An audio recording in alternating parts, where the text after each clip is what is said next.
Good afternoon. Gravitation complete कर चुके हैं अपन। अब आएगा इलेक्ट्रोस्टैटिक्स।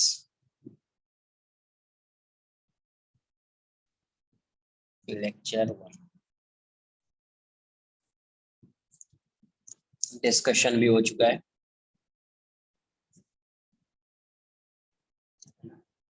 डिस्कशन भी अपन कर चुके हैं।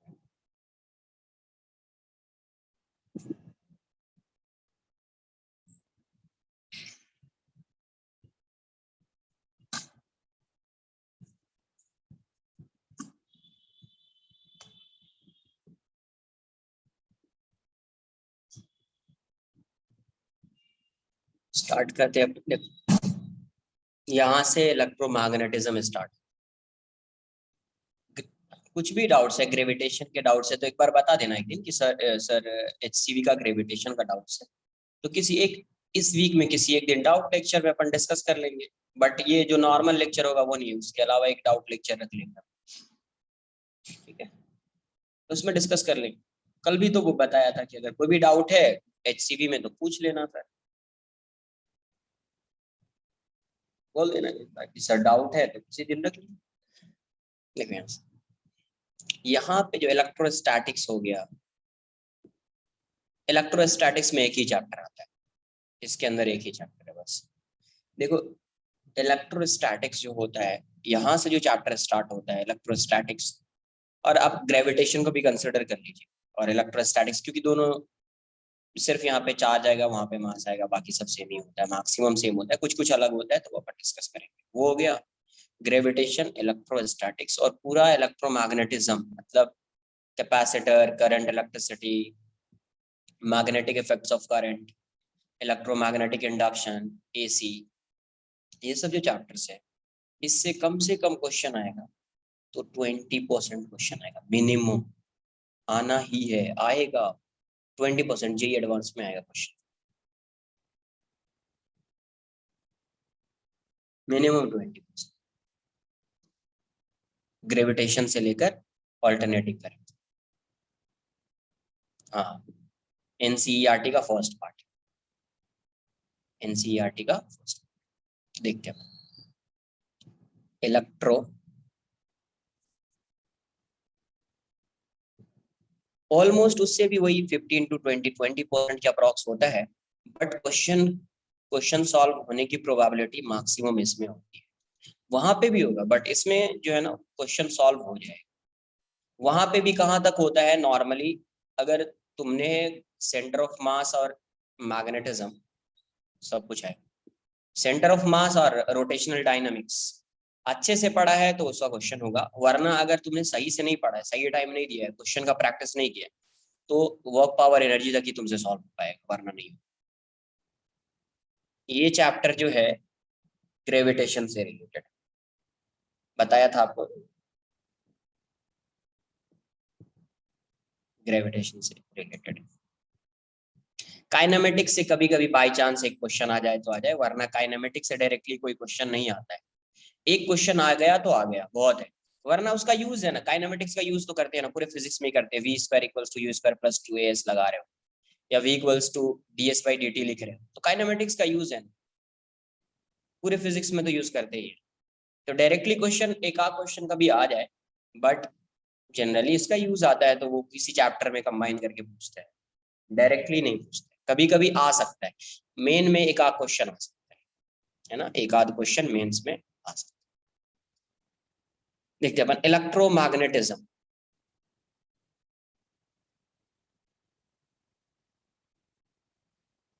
हाँ वो तो नहीं नहीं, दूसरे वाले ट्रैक का परसेंटेज अब देखो ना कौन सा चैप्टर है, सर से भी पूछो एक बार कि सर ये चैप्टर का क्या वेटेज है, इलेक्ट्रोमैग्नेटिज्म। तो देखो इलेक्ट्रोमैग्नेटिज्म को तीन पार्ट में अपन डिवाइड करते हैं। एक होता है इलेक्ट्रोस्टैटिक्स, ऐसा नहीं कि ये सिर्फ 3 चैप्टर्स होंगे, नहीं, 6-7 चैप्टर्स होगा पूरे इलेक्ट्रोमैग्नेटिज्म में, इलेक्ट्रोस्टैटिक्स। दूसरा आएगा मैग्नेटिज्म, पार्ट है इसका। थर्ड आएगा आपका इलेक्ट्रोमैग्नेटिक वेव्स।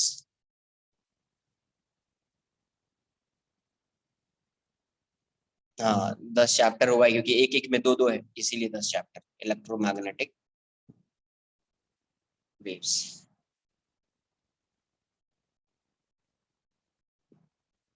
Electromagnetic waves.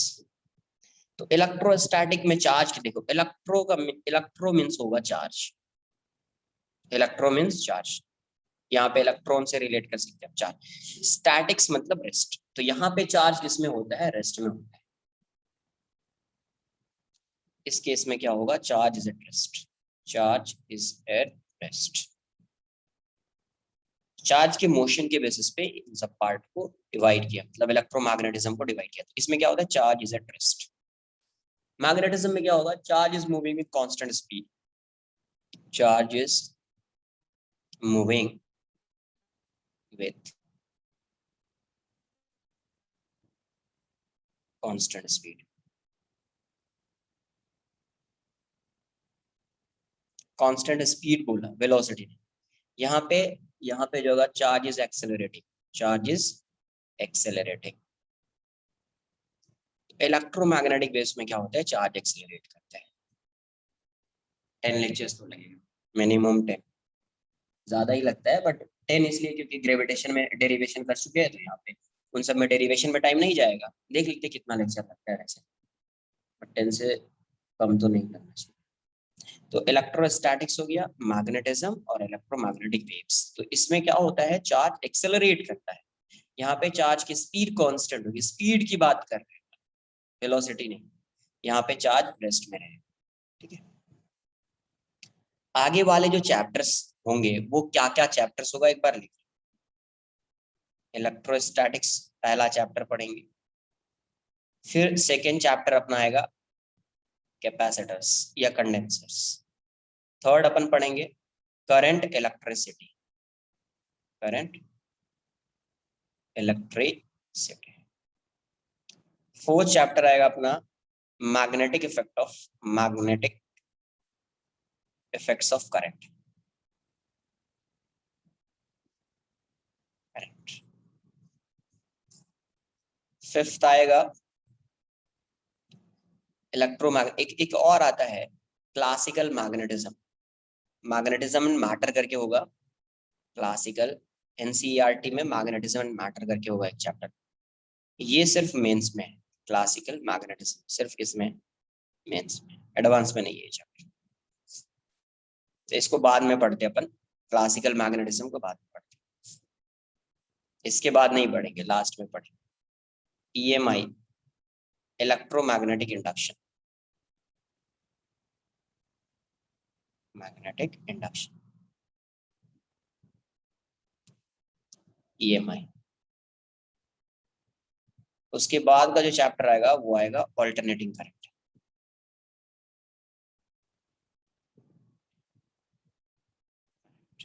ठीक है, एसी। और एक चैप्टर आएगा इलेक्ट्रोमैग्नेटिक वेव्स, मैग्नेटिक वेव्स। ये भी सिर्फ मेंस में, एडवांस में नहीं।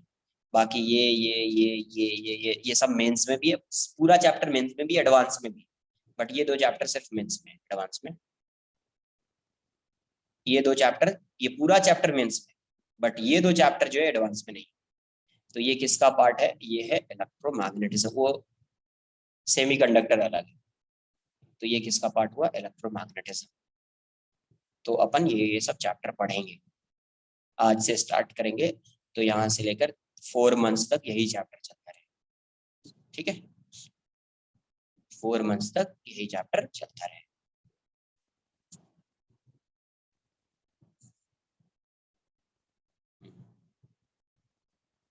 तो चैप्टर ये आएगा, फिर ये आएगा, फिर ये। हाँ मेरे ट्रैक में ये सब चैप्टर है, बट ये दोनों मैं लास्ट में पढ़ाऊंगा, लास्ट में। पहले ये फिर ये फिर ये फिर ये फिर ये दोनों लास्ट, ठीक है। नहीं ये तो कॉपी करो, इसको भी कॉपी कर लो, समझ में आए तो क्या पढ़ना है तुम, क्या डीसी, डायरेक्ट करंट इलेक्ट्रिसिटी में डायरेक्ट करंट ही पढ़ते हैं। यहाँ तक डायरेक्ट करंट ही होगा, यहाँ तक डायरेक्ट करंट ही होगा, यहाँ भी होगा, यहाँ भी होगा। ऑल्टरनेटिंग करंट में आके इसके लास्ट पार्ट में जाके आएगा एसी, इसके लास्ट पार्ट। फिर ऑल्टरनेटिंग करंट में एसी पढ़ेंगे, बाकी सब तो डीसी ही है उस टाइम से। डीसी डीसी क्या डीसी, डायरेक्ट करंट यही है ना, यहाँ से यहाँ तक डायरेक्ट करंट ही पढ़ेंगे। इसमें जाके एसी लिखा मतलब सिर्फ इसमें आएगा एसी, यहाँ से यहाँ तक डायरेक्ट करंट। कॉपी कॉपी कर लीजिए इतना।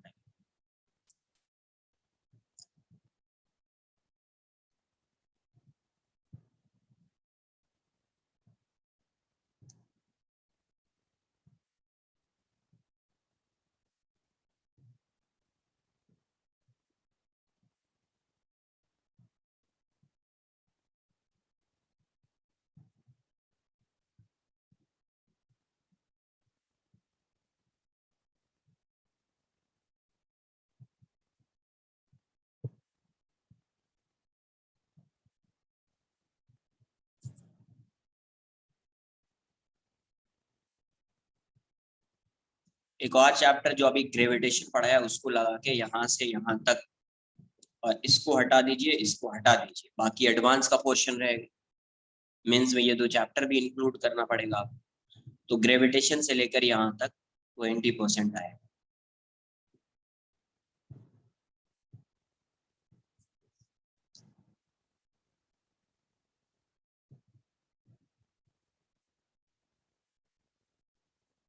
मिनिमम आना चाहिए।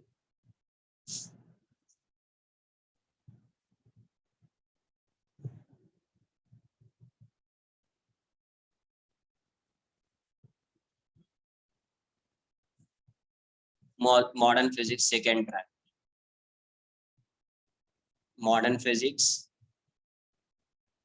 ऑप्टिक्स, ऑप्टिक्स का एक पार्ट तुमने पढ़ लिया रे ऑप्टिक्स, तो जो वेब ऑप्टिक्स, वेव्स है ना, वो सब सेकेंड ट्रैक तुम्हारा भी है। उस ट्रैक में आएगा SHM, waves, web optics, modern physics.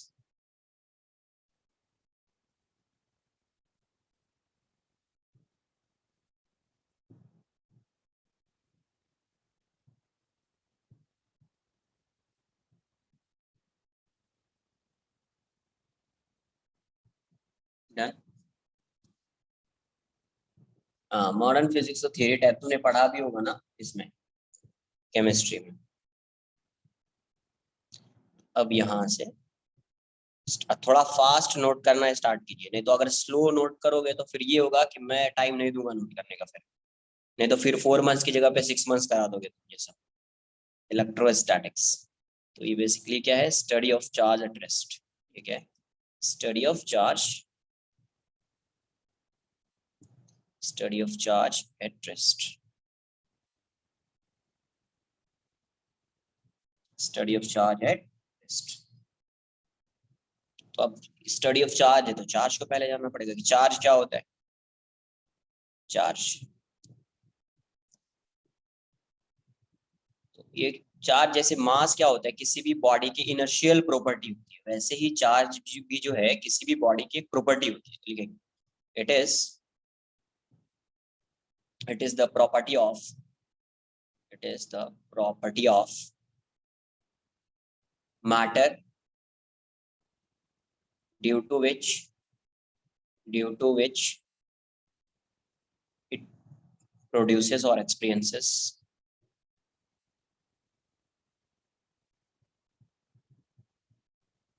electric and magnetic effects, electric and magnetic effects, magnetic effects, magnetic effects.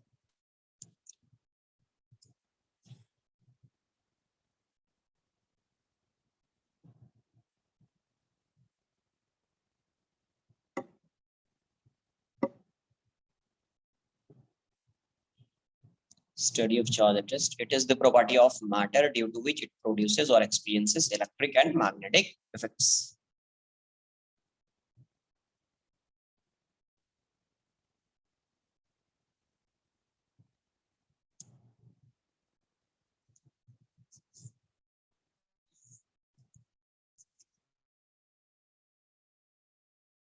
कैसी क्वांटिटी है ये? तो it is a scalar quantity.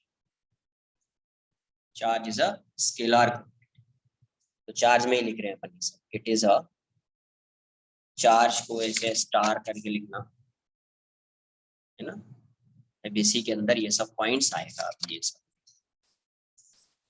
It is a scalar quantity.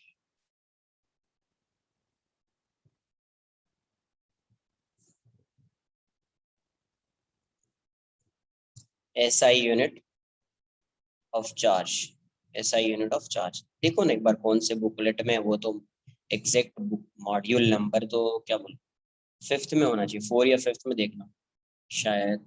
मेरे पास तो पीडीएफ है, तो अभी मैं क्या बोलूँ उसमें। SI unit of charge, SI unit of charge जो है वो कूलम। क्या हो जाएगा? Coulomb. C, SI unit of charge क्या होगा? कूलम। तो ये सब तुम्हारे बोर्ड्स में भी है, ये सब चैप्टर मॉड्यूल 4 में। There are two types of charges, there are two types of charge. First क्या आएगा? पॉजिटिव मान लेता हूँ, ठीक है ठीक, पॉजिटिव चार्ज। सेकंड क्या है? Negative charge. देखो पॉजिटिव चार्ज की मीनिंग क्या है? पॉजिटिव चार्ज मतलब नेट चार्ज पॉजिटिव। इसका मतलब ये नहीं है कि इसमें नेगेटिव नहीं होगा, उस बॉडी में नेगेटिव चार्ज नहीं होगा। पॉजिटिव चार्ज का मतलब ये हुआ कि नेट पॉजिटिवली चार्ज, या ऐसा। पॉजिटिव चार्ज की मीनिंग ये है, पॉजिटिवली चार्ज्ड बॉडी। अगर कोई बॉडी पॉजिटिवली चार्ज बॉडी है, उसका मतलब ये हुआ कि नंबर ऑफ पॉजिटिव चार्ज जो होगा उसमें, वो ग्रेटर देन होगा number of negative charge, number of negative charge. Number का मतलब सिर्फ नंबर से मत समझ लेना, यहाँ पे मैग्नीट्यूड भी लिख लेना, ठीक है। इसका जो मैग्नीट्यूड होगा और इसका जो मैग्नीट्यूड होगा, तो इसका जो मैग्नीट्यूड होगा पॉजिटिव चार्ज का, वो क्या होगा? पॉजिटिव चार्ज का मैग्नीट्यूड ग्रेटर होगा नेगेटिव चार्ज। तो वैसे बॉडी को बोलेंगे positively charged body, negatively charged body.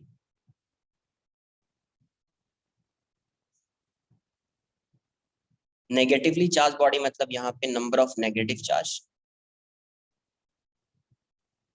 और you can say magnitude of negative charge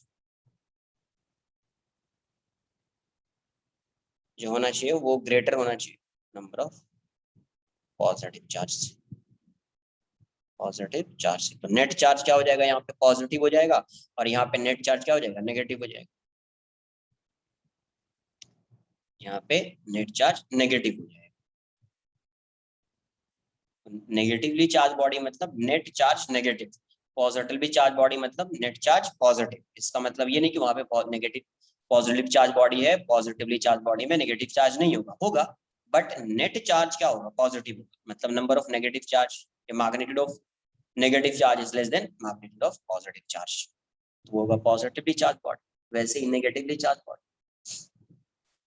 कहीं पे न्यूट्रल बॉडी आ गई, न्यूट्रल बॉडी, तो न्यूट्रल का मतलब क्या होगा? नंबर ऑफ पॉजिटिव चार्ज, अरे यार, नंबर ऑफ पॉजिटिव चार्ज और मैग्नीट्यूड बोल दीजिए, number of positive charge equals to number of negative charge, negative charge. या दोनों का जो मैग्नीट्यूड होगा वो दोनों सेम होगा, तो उसको बोलेंगे न्यूट्रल बॉडी। तो न्यूट्रल बॉडी की, फिर से न्यूट्रल बॉडी की ये मीनिंग नहीं है कि पॉजिटिव चार्ज नहीं होगा या नेगेटिव चार्ज नहीं होगा, बट दोनों की वैल्यू क्या होगी? सेम होगी, तो वो एक दूसरे को न्यूट्रलाइज कॉपी कर लीजिए, और ये सब पॉइंट्स एकदम साथ में कॉपी कर दीजिए।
CGS unit of charge.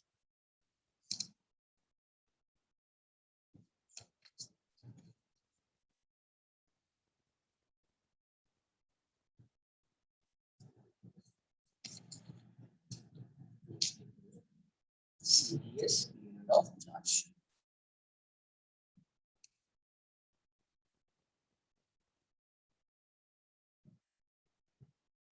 CGS unit of charge. तो CGS यूनिट जो होता है उसको बोलते हैं स्टैट कूलम। Stat coulomb. तो 1 कूलम जो होता है, हाँ, या इसी को बोलते हैं, हाँ, स्टैट कूलम या इलेक्ट्रोस्टैटिक यूनिट ऑफ चार्ज बोलते हैं, ESU, इलेक्ट्रोस्टैटिक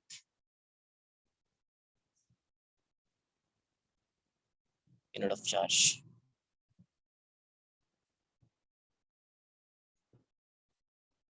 या फ्रैंकलिन करके लिखा हुआ है।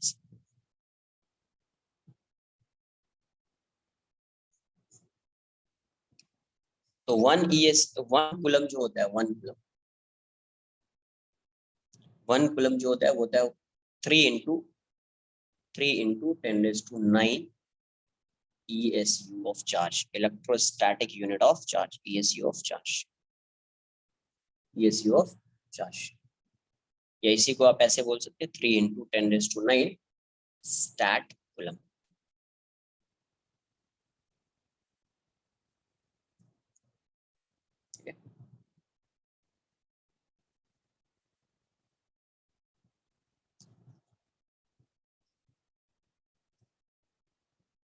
स्मॉलेस्ट चार्ज जो होता है, स्मॉलेस्ट चार्ज,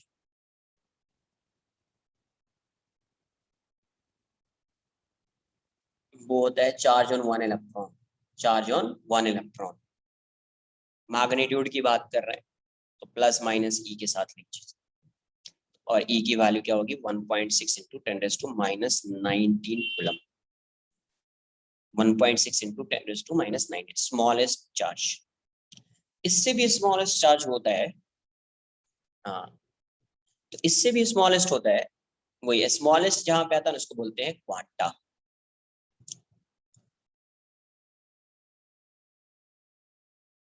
इससे भी चार्ज होता है स्मॉल, जैसे एक होता है, कुछ चार्ज होता है क्वार्क्स, प्रोटॉन जो मिलकर बना होता है, ये इसी से मिलकर क्वार्क्स। इसका जो चार्ज होता है +-E/3 +-2E/3, इस टाइप का ये इसका वैल्यू होता है क्वार्क्स का।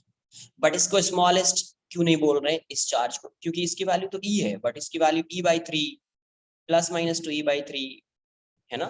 तो इसको क्यों नहीं बोल रहे हैं अपन ये वाले इसको, क्योंकि ये जो क्वार्क्स होता है they are not found in free state. ये फ्री स्टेट में नहीं होता है। जब भी क्वार्क्स होगा एक सिंगल क्वार्क्स नहीं हो सकता है। आई बात समझ में। तो इसलिए इस वाले चार्ज को अपन नहीं बोलेंगे स्मॉलेस्ट चार्ज, हाँ, इसलिए इस चार्ज को अपन स्मॉलेस्ट चार्ज नहीं बोलेंगे। तो जब भी क्वेश्चन में आएगा, न्यूट्रिनो एंटी न्यूट्रिनो अलग है, वो सब एटॉमिक पार्टिकल्स होते हैं, वो सब उसके अंदर कोई चार्ज नहीं होता है। न्यूट्रिनो हो गया, एंटी न्यूट्रिनो होगा, वो सब में कोई चार्ज नहीं होता है। वो सब पढ़ोगे तुम किसमें, वो सब तुमको मॉडर्न फिजिक्स में एक चैप्टर आएगा न्यूक्लियर फिजिक्स, उसमें बताया जाएगा आपको न्यूट्रिनो, एंटी न्यूट्रिनो। हाँ, तो उसमें क्या होता है, वो चार्ज, उसमें कोई चार्ज नहीं होता है, वो सब क्या होता है, न्यूट्रल होता है, बट उसका मास भी नहीं होता है। न्यूट्रल होता है, मास भी क्या होता है, रेस्ट मास 0 होता है, और वो मूव करता है स्पीड ऑफ लाइट से मूव करता है। कैसे मूव करता है, स्पीड ऑफ लाइट से मूव करता है। तो ये फ्री स्टेट में नहीं पाया जाता है, इसलिए अपन स्मॉलेस्ट यूनिट जब भी अपने क्वेश्चन में आएगा स्मॉलेस्ट चार्ज, हाँ 12th में ही आएगा वो, स्मॉलेस्ट चार्ज, तो उसको क्या बोलेंगे आप, +-E बोलेंगे। ये नहीं आंसर करना है क्योंकि ये फ्री स्टेट में नहीं है। ठीक है, नेक्स्ट। अगर सिमिलर चार्ज होगा तो क्या होगा, similar charges repel each other, है ना, एक दूसरे को रिपेल करेगा। each other and opposite charges attract.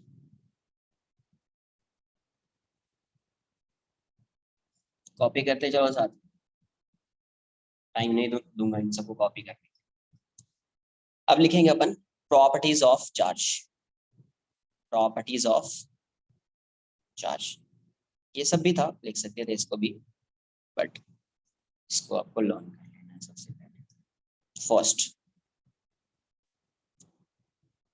Charge is transferable. Charge को आप एक बॉडी से दूसरे बॉडी पे ट्रांसफर कर सकते हैं, चार्ज को आप एक बॉडी से दूसरे बॉडी पे ट्रांसफर कर सकते हैं। तो लिखेंगे first point, charge is transferable from one charged body to another body।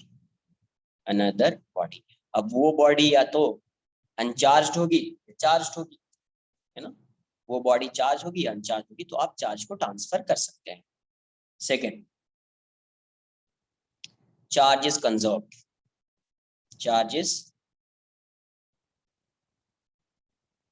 Charges वो अलग चीज, तब जब ऐड करोगे ना तब आएगा टोटल।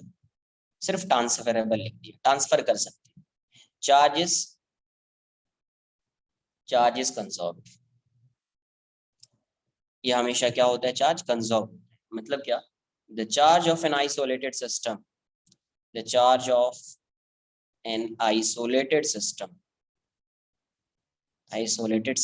Is conserved.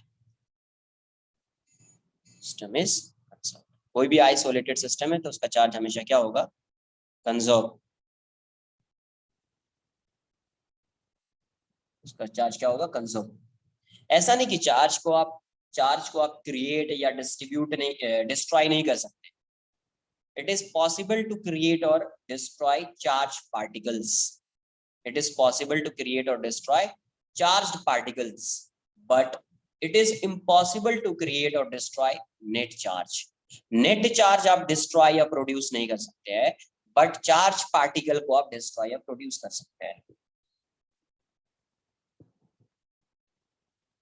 आई बात समझ, चार्ज पार्टिकल को आप डिस्ट्रॉय या प्रोड्यूस कर सकते हैं, बट नेट चार्ज को आप डिस्ट्रॉय या प्रोड्यूस नहीं कर सकते। आगे वो इसीलिए पोलराइजेशन है, बट अपने को ज्यादा डिटेल में नहीं जाना, उससे आ जाता है, बट ऐसे ही एक एग्जांपल बताऊं मैं, उससे आता है।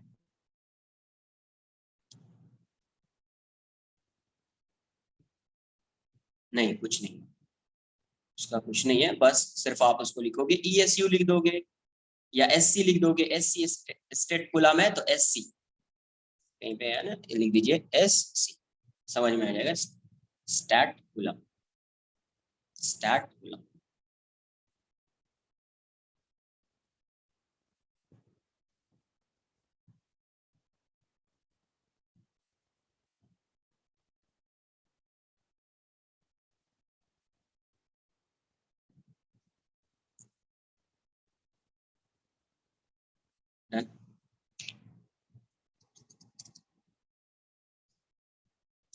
जहाँ पे स्टैट कूलम लिखा ना, वहां पे लिख दो SC, stat coulomb SC।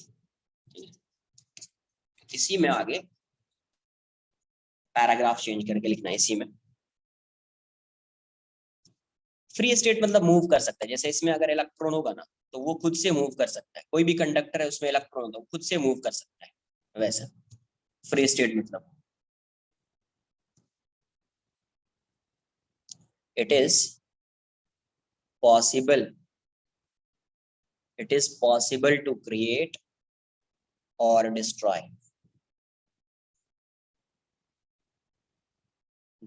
Charged particles. क्या लिखा है ये इंपोर्टेंट, चार्ज नहीं, charge particles, but it is not possible. Second point है उसी में, पैराग्राफ चेंज करके लिखना, it is not possible to create और डिस्ट्रॉय नेट चार्ज पार्टिकल। जैसे मान लो 5 कूलम का चार्ज, तो 2 कूलम 3 कूलम बना सकते हो आप, है ना। या मान लो 3 कूलम का चार्ज है, -3 कूलम का चार्ज लाए, तो नेट 0 हो जाएगा। तो पहले भी दोनों को ऐड करते तो नेट 0 था, अभी अगर उन दोनों को मिलाकर एक सिंगल पार्टिकल बनाओ तो उसका चार्ज 0 हो जाएगा। तो क्या किया, तो चार्ज को, ये जो चार्ज पार्टिकल है आप उसको क्रिएट और डिस्ट्रॉय कर सकते हो, बट नेट चार्ज को आप कभी भी क्रिएट या डिस्ट्रॉय नहीं कर सकते। जैसे क्या होता है, आपने अगर पढ़ा होगा गैमा फोटोन्स, एक गैमा फोटोन है। तो गैमा फोटोन से क्या होता है, जब ये एनर्जी है, बेसिकली क्या है, ये एनर्जी है। तो गैमा फोटोन जो वो एनर्जी है वो अगर कन्वर्ट होगा तो किस में होगा, एक पॉजिट्रॉन बन, एक इलेक्ट्रॉन बन गया और एक पॉजिट्रॉन बन गया। तो देखो इन दोनों पे क्या है, अभी भी नेट चार्ज क्या है, 0 है। ये इलेक्ट्रॉन है, ये पॉजिट्रॉन है, अभी भी इस पे नेट चार्ज क्या है, 0 है। यहाँ पे भी गामा फोटोन पे जो नेट चार्ज होता है वो क्या होता है, 0 होता है। तो यहाँ से क्या बन गया, ये न्यूट्रल था, इससे क्या बना, 2 चार्ज पार्टिकल बना, एक पे पॉजिटिव एक पे नेगेटिव। अब यही 2 चार्ज पार्टिकल अगर कंबाइन करेगा, जब 2 चार्ज पार्टिकल कंबाइन करेगा तो एनर्जी रिलीज होगी। तो एनर्जी कैसे रिलीज होगी, किसके फॉर्म में, गामा के फॉर्म, फोटोन, गामा फोटोन के फॉर्म में एनर्जी रिलीज होगी। तो यहाँ पे क्या हुआ, 2 चार्ज मिलकर एक न्यूट्रल, गामा फोटोन जो होता है वो न्यूट्रल होता है, तो एक न्यूट्रल पार्टिकल बन गया। क्या बन गया, एक न्यूट्रल पार्टिकल बन गया। और यहाँ पे भी देखिए, तो ये एक इलेक्ट्रॉन है, ये पॉजिट्रॉन है, नेगेटिव चार्ज प्लस, तो पहले था negative positive, but net charge पहले क्या था, 0, तो अभी भी चार्ज इस पे क्या रहेगा, 0। यहाँ पे पहले चार्ज क्या था, 0, तो अभी भी यहाँ पे चार्ज क्या रहेगा, नेट चार्ज 0 रहेगा। बट यहाँ पे क्रिएट तो हुआ ना चार्ज पार्टिकल्स, यहाँ पे चार्ज पार्टिकल क्या हो, डिस्ट्रॉय तो हुआ ना, एक गामा फोटोन बन गया। बट नेट चार्ज कभी भी आप क्रिएट नहीं कर सकते, पहले भी यहाँ पे नेट चार्ज 0 था, यहाँ पे भी नेट 0 है, यहाँ पे नेट 0 है तो यहाँ पे भी 0 होगा, यहाँ पे भी 0। ठीक है, third point, charge is always associated with mass, charge is always associated with, आप चार्ज, नेट चार्ज कभी भी प्रोड्यूस या डिस्ट्रॉय नहीं कर सकते। पहले जितना नेट चार्ज होगा दोनों को आप कंबाइन कर देंगे तो जो फाइनल प्रोडक्ट होगा उसका भी नेट चार्ज जितना पहले चार्ज था अभी भी उतना ही होगा। जैसे यहाँ पे गामा फोटोन है, इस पे नेट चार्ज होता है 0, कैसा होता है ये होता है न्यूट्रल, ये क्या होता है, न्यूट्रल। तो अब इससे क्या बना, एक इलेक्ट्रॉन बना है और इसको बोलते हैं पॉजिट्रॉन। तो एक पॉजिट्रॉन बना है, एक इलेक्ट्रॉन बना और एक पॉजिट्रॉन बना है, इस पे चार्ज माइनस, इस पे चार्ज प्लस। तो देखो यहाँ पे चार्ज पार्टिकल क्या हुआ है, क्रिएट हुआ ना चार्ज पार्टिकल, हाँ एंटी इलेक्ट्रॉन होता है ये चार्ज पार्टिकल, क्या हुआ, क्रिएट हुआ। बट नेट चार्ज इस पे क्या है, इस पूरे पे नेट चार्ज 0 है, यहाँ पे भी नेट चार्ज 0, यहाँ पे भी नेट चार्ज 0। वैसे ही यहाँ पे नेट चार्ज 0 है तो ये भी चार्ज 0 होगा, तो यहाँ पे ये चार्ज पार्टिकल क्या हो गया, डिस्ट्रॉय हो गया, ये चार्ज पार्टिकल जो था वो डिस्ट्रॉय हो गया। बट नेट चार्ज कभी भी डिस्ट्रॉय नहीं होता है या क्रिएट नहीं कर सकते, पहले भी नेट चार्ज 0, यहाँ पे भी नेट चार्ज 0, यहाँ पे नेट चार्ज 0 और यहाँ पे भी नेट चार्ज 0।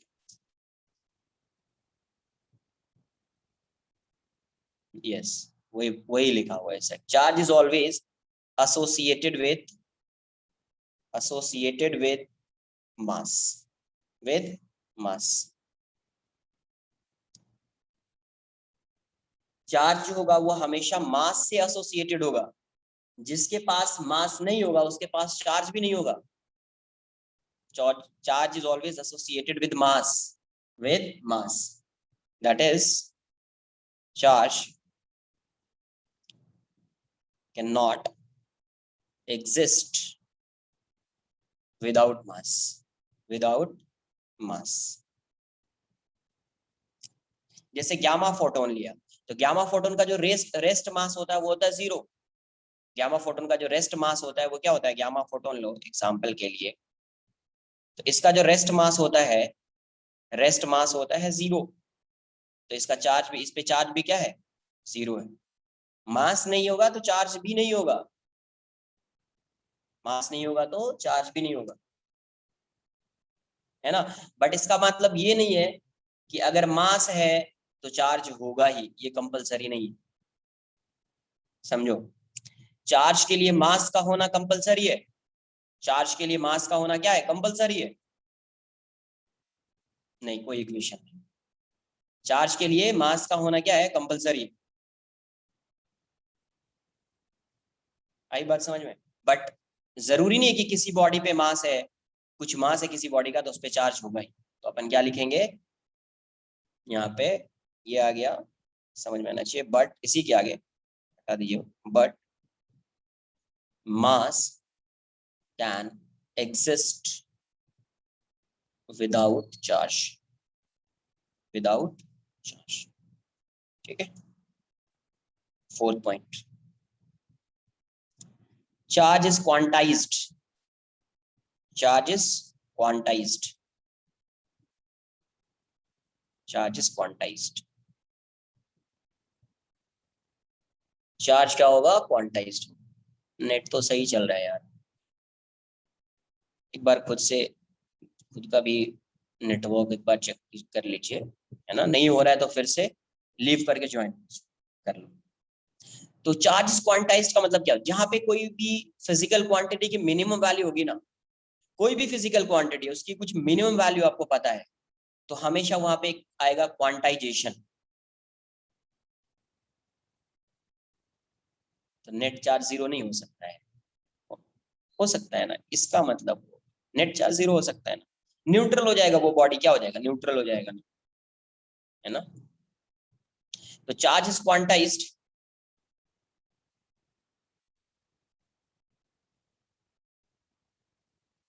देखो कभी ये पढ़ा है ऐसा, ये चीज कभी पढ़ा है? एनर्जी जो होता है, एनर्जी वो क्या होता है, मास में कन्वर्ट होता है या मास एनर्जी में कन्वर्ट होता है, ये पढ़ा है? मास एनर्जी इक्विवेलेंस, केमिस्ट्री में पढ़ा होगा। मास एनर्जी इक्विवेलेंस पढ़, मास एनर्जी, हाँ इक्विवेलेंस। समझना नहीं है, होता है। इसका मास कैसे जीरो हुआ समझना नहीं है, होता है जीरो। इलेक्ट्रॉन का मास होता है ना, इलेक्ट्रॉन का मास लिखोगे 9.1 इंटू 10⁻31 kg। अब बोलोगे सर कैसे होता है मास 9.1 इंटू 10⁻31 kg? तो ये है, यहाँ पे थोड़ी बता सकता हूँ मैं कैसे होगा 9.1 इंटू 10⁻31 kg। समझना नहीं है इसको, होता है इसका मास जीरो, क्लियर है। मतलब ये एक्सपेरिमेंट करके बताया गया होगा ना मास।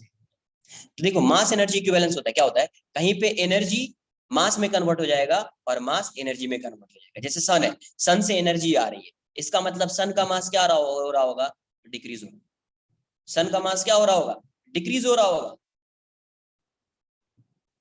न्यूक्लियर फिजिक्स में एक आध क्वेश्चन सर अगर करा दे, एक आध क्वेश्चन हो सकता है, एक क्वेश्चन तो करा सकते हैं कि मास एनर्जी, मास जो है वो एनर्जी में कन्वर्ट हो रहा है या एनर्जी मास में कन्वर्ट हो रहा है। अब फाइंड कर सकते हैं कितना मास उसका डिक्रीज हुआ, इतनी एनर्जी, इतना जो है एनर्जी अगर रिलीज हो रही है सन से, मान लीजिए इतनी एनर्जी रिलीज हो रही है गिवन होगा, तो कितना मास उसका पर सेकंड जो है कितना मास डिक्रीज हो रहा हो। तो वही है, इसके पास गामा फोटोन का मतलब इसके पास एनर्जी है, तो एनर्जी किस में कन्वर्ट हुआ, तो एनर्जी मास में कन्वर्ट। आई बात समझ में? एनर्जी किस में कन्वर्ट हुआ, मास में कन्वर्ट। यस, अगर आप एनर्जी रिलीज करेंगे मतलब आपका मास डिक्रीज होगा। अब बोलोगे सर कहाँ पे, वैसे कैसे ऑब्जर्व कर पाएंगे, ऐसे ऑब्जर्व कर पाएंगे आप। E इक्वल्स टू क्या होता है, m इंटू सी स्क्वायर, सी स्क्वायर कॉन्स्टेंट है, तो डी बाई डी टी कुछ तो गिवन होगा एनर्जी का, C square into D M by D T, ठीक है। तो यहाँ से D M by D T की वैल्यू, ये कुछ गिवन होगा कैसे एनर्जी चेंज हो रहा है, d by D t upon c square. अब ये वाली वैल्यू बहुत ही कम होगी, तो सी स्क्वायर है 9 इंटू 10⁻16 हो जाएगा, तो ये टेंडिंग टू जीरो हो जाएगा। अगर डी बाई डी टी की वैल्यू बहुत कम होगी as compare to c square, तो ये d M by D t is tending to zero, तो आप ऑब्जर्व नहीं कर पाएंगे, आप ऑब्जर्व नहीं कर पाएंगे। कुछ आई बात समझ में?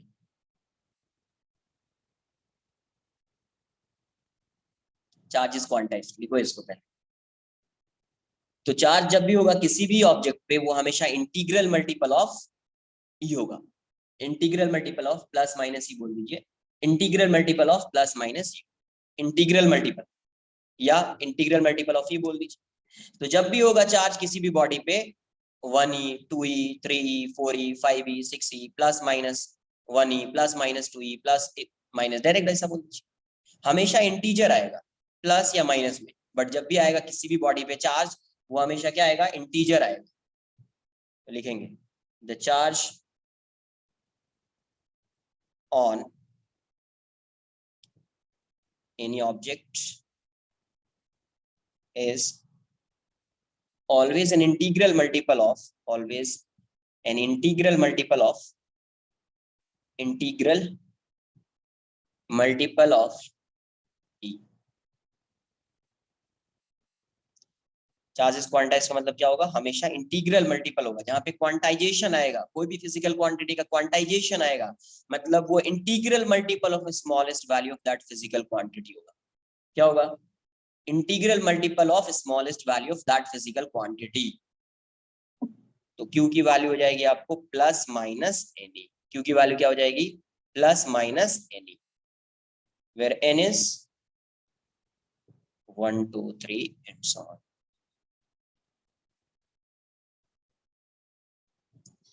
कई बार समझ, किसी भी बॉडी में चार्ज होगा तो हमेशा इंटीग्रल मल्टीपल हो। कॉपी कर लो।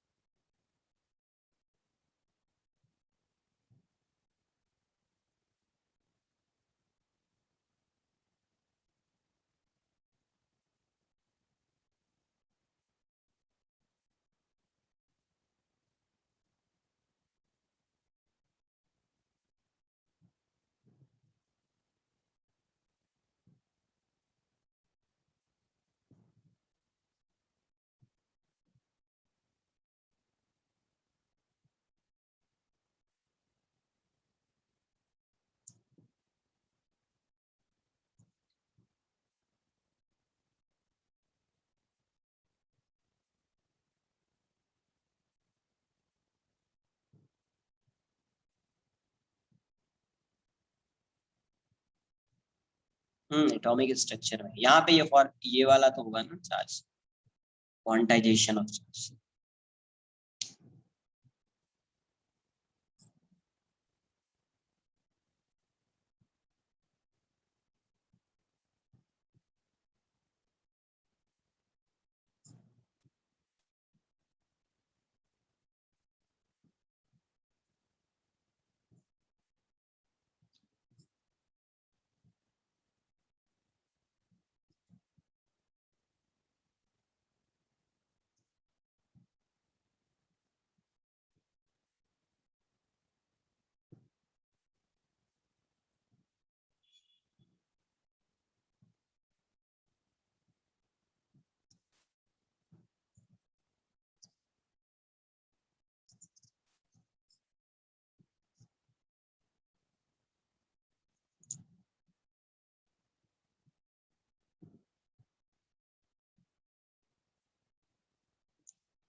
जैसे बताओ ये चार्ज पॉसिबल है क्या, 8 इंटू 10⁻⁻20 कूलम, 8 इंटू 10⁻⁻18 कूलम। कौन सा चार्ज पॉसिबल है और कौन सा नहीं। Q इक्वल्स टू 10⁻⁻20 कूलम दिया हुआ है, 8 into 10⁻⁻18 coulomb.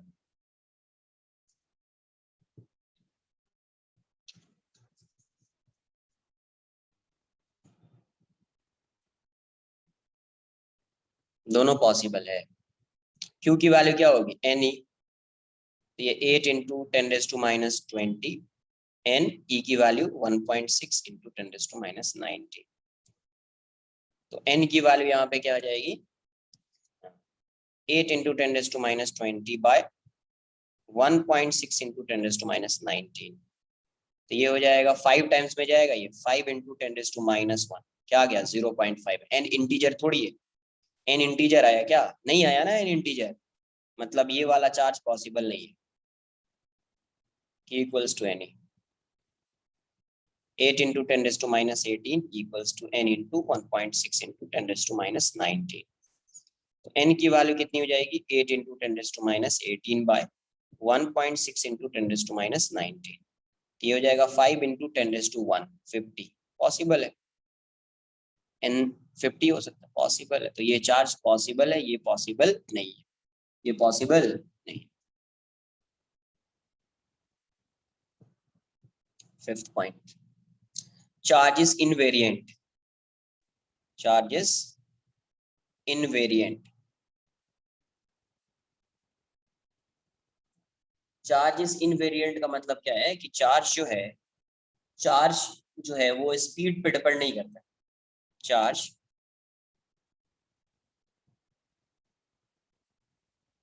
Is on a body, charge on a body does not depend on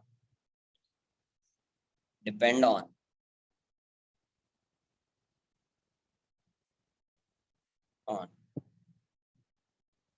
on its speed, its speed, but a specific charge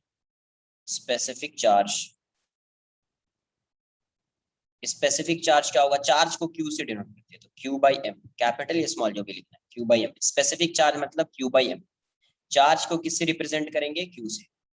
तो स्पेसिफिक चार्ज होता है Q by m, depends on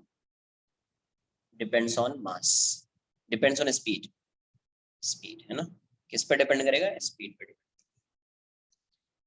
charge जो है वो speed पर depend नहीं करेगा, but specific charge speed पर डिपेंड करेगा। क्यों डिपेंड करेगा, क्योंकि मास जो है वो स्पीड पर डिपेंड। नहीं तो ये लिख लो, as mass of the body depends on its speed. अभी जो इक्वेशन लिखूंगा वो तुम नहीं पढ़ोगे अभी, मतलब 12th के सिलेबस में नहीं है।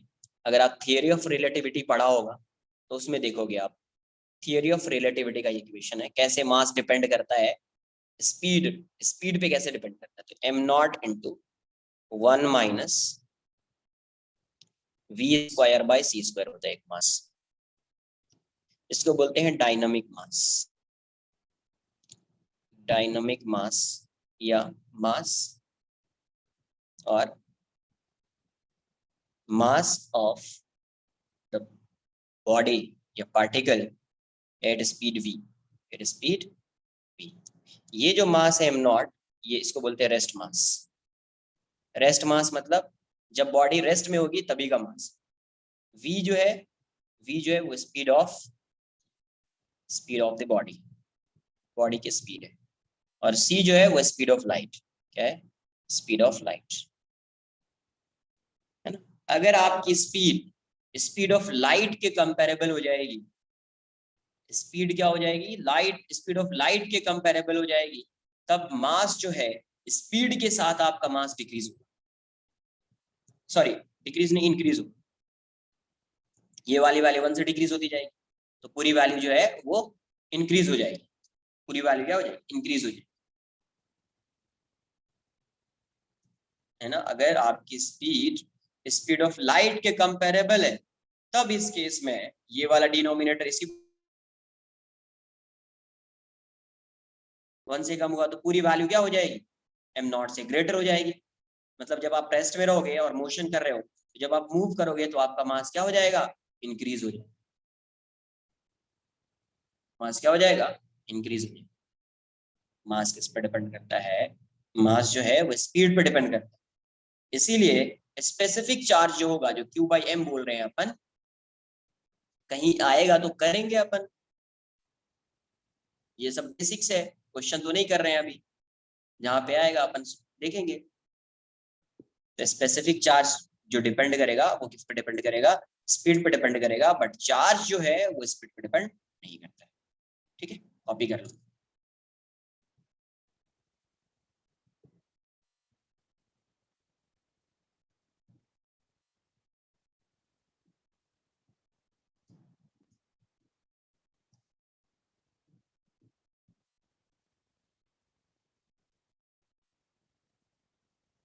अरे मास आया ना, मास डिपेंड कर रहा है स्पीड पे, मास डिपेंड करेगा तो Q बाई एम डिपेंड करेगा। जरूरी नहीं है लर्न करना, बट समझ में आना चाहिए आपको कि कभी कहीं पे आ जाए तो ऐसा नहीं लगे कि फर्स्ट टाइम देखा है। क्यू बाई एम यहाँ पे लिखा, q by m mass depend कर रहा है तो क्यू बाई एम भी डिपेंड करेगा ना, स्पेसिफिक चार्ज।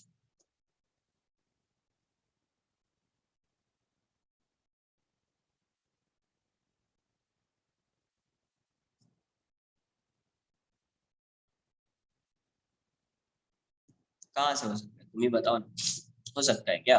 रेस्ट मास ही जीरो हो जाएगा तो डायनामिक मास कहाँ से जाएगा? नहीं है।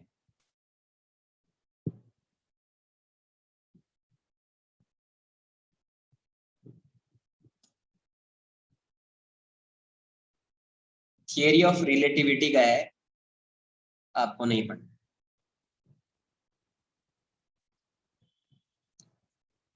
डायरेक्टली प्रोपोर्शनल, अगर ये डायरेक्टली प्रोपोर्शनल बोलने का कोई मतलब नहीं, ये रूट के अंदर आ रहा है ना, तो डायरेक्टली प्रोपोर्शनल नहीं बोलो, सिर्फ ऐसा रिलेट कर सकते हो आप रिलेट कर सकते हो कि जैसे जैसे v की वैल्यू इंक्रीज होगी ये वाली वैल्यू डिक्रीज होगी, तब ये इंक्रीज होगा, सिर्फ आप ऐसा m डायरेक्टली का मतलब पावर 1 हो जाता है वैसे।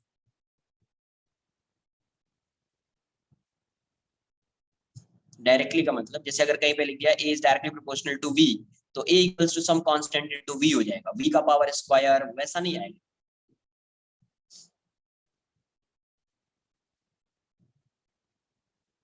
Yes. Done.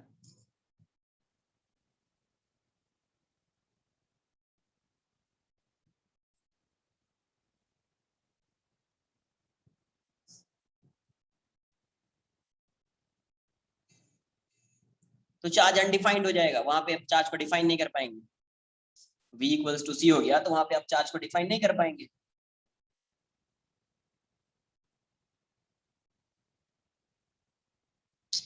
Sorry mass, charge को नहीं, मास को नहीं डिफाइन कर पाएंगे, चार्ज नहीं मास, है ना, मास को आप डिफाइन नहीं कर पाएंगे।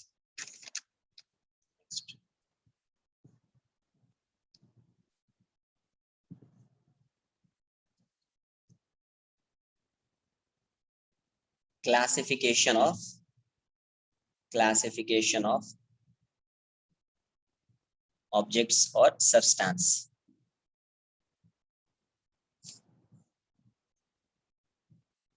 फर्स्ट लिखेंगे कंडक्टर्स और इंसुलेटर्स, अभी दो ही पढ़ेंगे, एक और आता है अपन पढ़ेंगे सेमी कंडक्टर में, एक होता है कंडक्टर्स, दूसरा इंसुलेटर, थर्ड होता है सेमी कंडक्टर, बट इस चैप्टर में नहीं पढ़ेंगे conductors. Principle of superposition property में थोड़ी है, स्केलार है तो वो तो स्केलार सबके सब, जितना भी स्केलार है सब में प्रिंसिपल ऑफ सुपरपोजिशन डायरेक्टली लग जाएगा ना, तो स्पेसिफिक चार्ज के लिए सिर्फ स्पेसिफिक थोड़ी होगा। कंडक्टर्स सातवीं कॉपी करो, ये सब पहले से पता है आपको, कंडक्टर्स क्या होते हैं, इंसुलेटर्स क्या होते हैं, सातवीं कॉपी करते चलिए। Objects which allow, objects which allow charges to to flow through them are called conductors। उसी क्या बोलेंगे अपन, कंडक्टर्स। नॉर्मली मेटल्स होता है एग्जाम्पल में, मेटल्स होता है। नॉन मेटल्स का एक एग्जांपल आता है, जैसे ग्रेफाइट है, तो ग्रेफाइट जो है वो एक्सेप्शन है नॉन मेटल्स में। नॉन मेटल्स जो होता है ये होता है आपका इंसुलेटर्स, इंसुलेटर्स, इंसुलेटर्स लिखना, एक्सेप्शन है ग्रेफाइट, पढ़ा होगा ये सब, ठीक है, 9th-10th में ही पढ़ा होगा। ग्रेफाइट इज गुड कंडक्टर है ना ऑफ इलेक्ट्रिसिटी। सेकेंड इंसुलेटर्स, इसको अलग ही लिखना ब्रैकेट में। Insulators objects which do not allow charges to flow, charges to flow through them,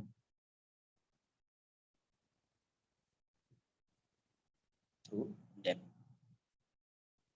are called insulators.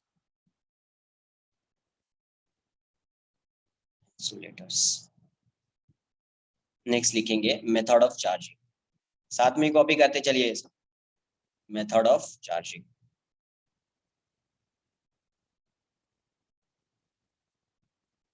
First लिखेंगे बाय फ्रिक्शन। फ्रिक्शन से कैसे चार्ज करेंगे, तो रब करेंगे, है ना। इस केस में या इस मेथड में क्या करते हैं अपन, टू बॉडीज को लेकर उसको रब करते हैं। जब रब करोगे तो एक बॉडी से इलेक्ट्रॉन दूसरे बॉडी में ट्रांसफर हो जाता है। तो एक बॉडी से इलेक्ट्रॉन दूसरी बॉडी में ट्रांसफर हो गया, तो जिस बॉडी पे इलेक्ट्रॉन जा रहा है उस पे क्या आएगा, नेगेटिवली चार्ज, और जिससे इलेक्ट्रॉन मूव किया है उस पे क्या आएगा, पॉजिटिवली चार्ज। जैसे मान लीजिए ये एक बॉडी है और ये एक बॉडी है, इन दोनों को रब किया,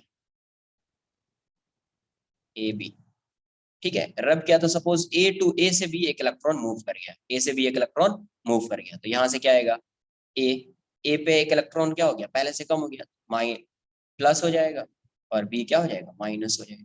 तो ये नेगेटिवली चार्ज, पॉजिटिवली चार्ज हो गया, ये नेगेटिवली चार्ज। तो इसमें क्या करते हैं अपन, एक दो बॉडी को कंसिडर करते हैं और उसको रब करते हैं, तो इलेक्ट्रॉन जो है एक बॉडी से दूसरी बॉडी में ट्रांसफर हो जाता है। तो जिस बॉडी से ट्रांसफर हुआ वो पॉजिटिवली चार्ज हो गया, जिस बॉडी पे आया इलेक्ट्रॉन वो नेगेटिवली चार्ज। लिखेंगे इन दिस मेथड, साथ में कॉपी करते चलिए, in this method when two bodies are rubbed against, yeah, rubbed together against each other, as rubbed together, some electrons are transferred from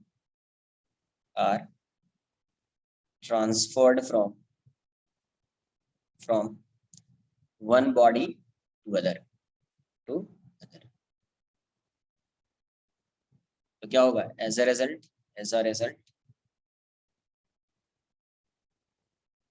one body becomes positively charged, one body becomes positively charged, while the other becomes negatively charged.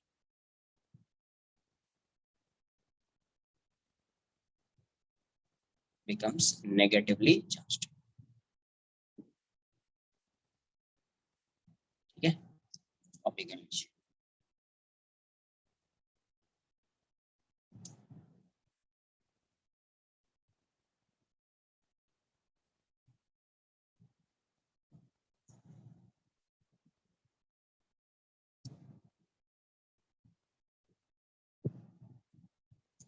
Note करके एक point, इन दोनों में से क्या होगा, एक body का insulator होना कंपलसरी है।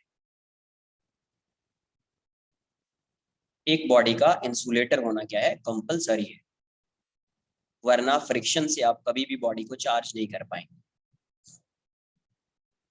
लिखेंगे when two bodies have to be charged through friction, through, next page में लिखता हूं, कॉपी कर लिया किसको, when two bodies have to be charged through friction, one of them has to be an insulator, one of them has to be an insulator. Done. When two bodies have to be charged, copy कर लीजिए।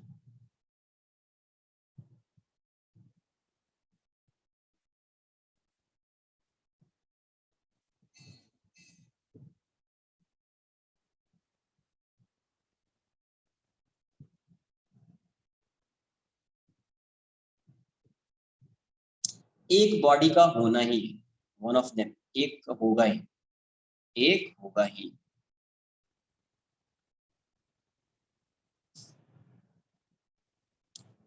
दोनों body अगर insulator होगी तो charge move कैसे करेगा, है ना। अरे दोनों बॉडी अगर इंसुलेटर होगी तो चार्ज मूव कैसे करेगा,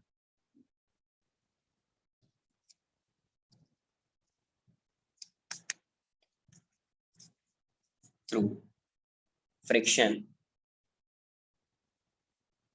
one of them has to be an insulator.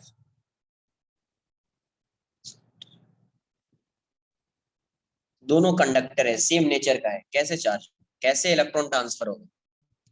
अरे दोनों कंडक्टर है, सेम नेचर, कैसे चार्ज मूव करेगा एक बॉडी से दूसरी बॉडी?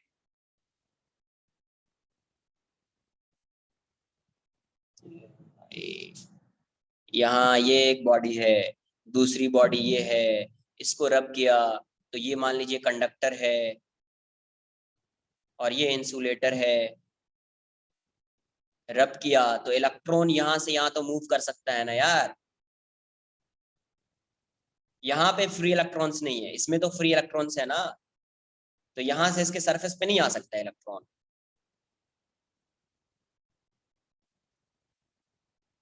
यहाँ पे इलेक्ट्रॉन फिक्स है ना, यहाँ पे इलेक्ट्रॉन फ्री नहीं है, तो यहाँ का इलेक्ट्रॉन यहाँ नहीं जाएगा, बट यहाँ का तो यहाँ जाएगा ना, वो वाली चीज। सेकेंड, बाय कंडक्शन, कितने इलेक्ट्रॉन मूव करेंगे वो तो डिपेंड करेगा, है ना, वो डिपेंड करेगा। ऐसा नहीं कितने इलेक्ट्रॉन, नंबर थोड़ी काउंट कर सकते हैं ऐसे डायरेक्ट।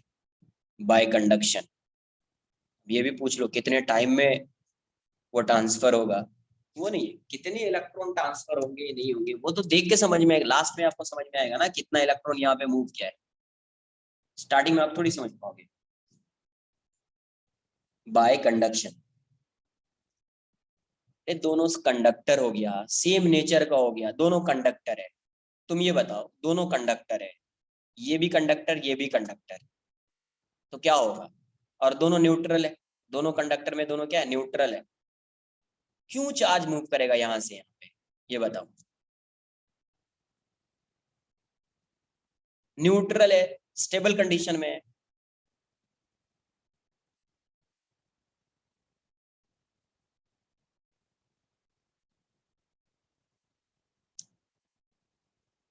इसका पॉजिटिव उसका नेगेटिव, अरे ये न्यूट्रल है, इसके अंदर भी नेगेटिव पॉजिटिव चार्ज होगा ना यार, तो इसका नेगेटिव पॉजिटिव जो रहेगा,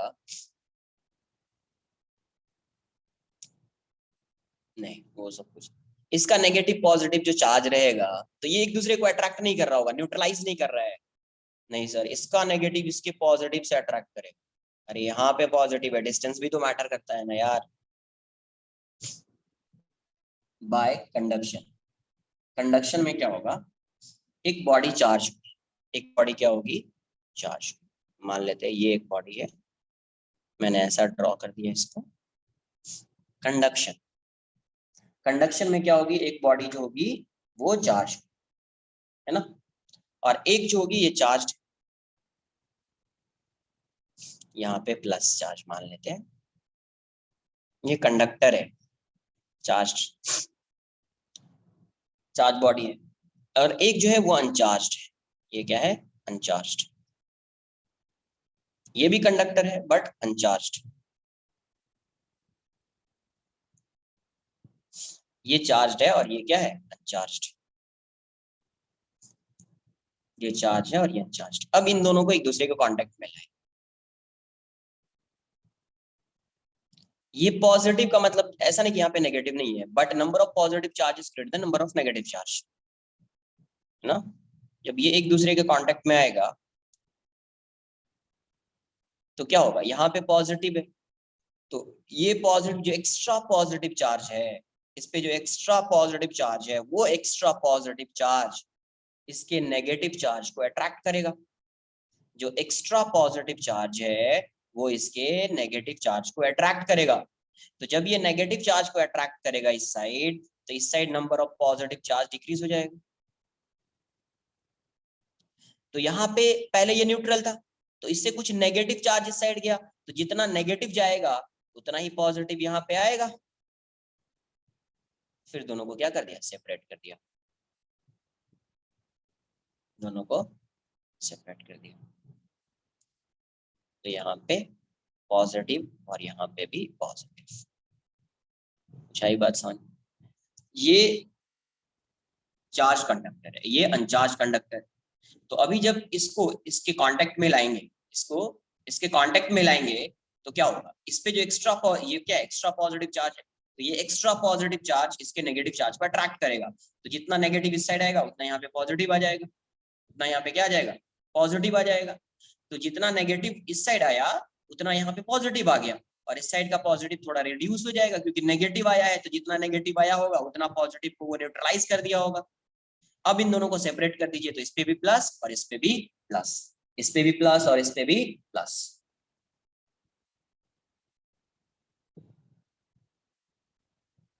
अनचार्ज का मतलब वही है, अनचार्ज मतलब न्यूट्रल, अनचार्ज मतलब neutral, number of positive charge equals to number of negative charge. ठीक है,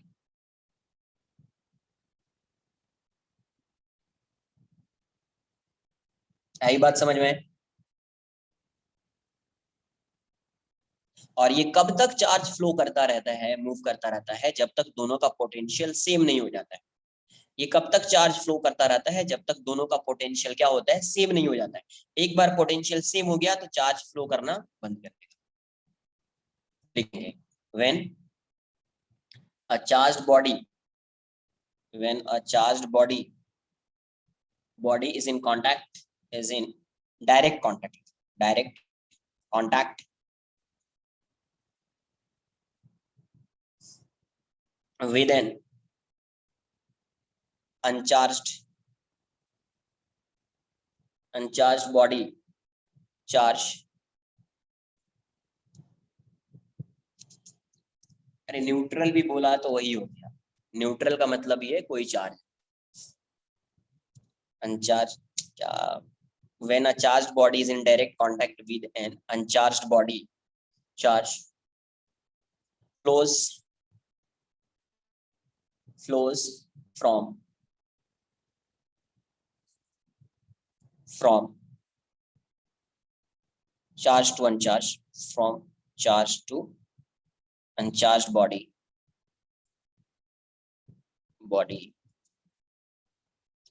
till both are at same potential, same potential। आई बात समझ, फ्लो करेगा। इसी मेथड को क्या बोलते हैं, this method of charging is called, charging is called conduction,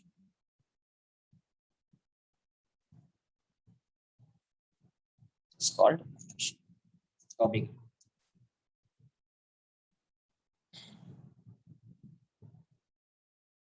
conduction next आएगा अपना बाय इंडक्शन।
नेक्स्ट लिखेंगे बाय इंडक्शन,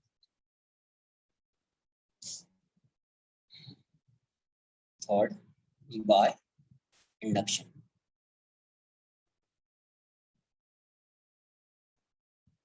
थोड़ा फास्ट कॉपी।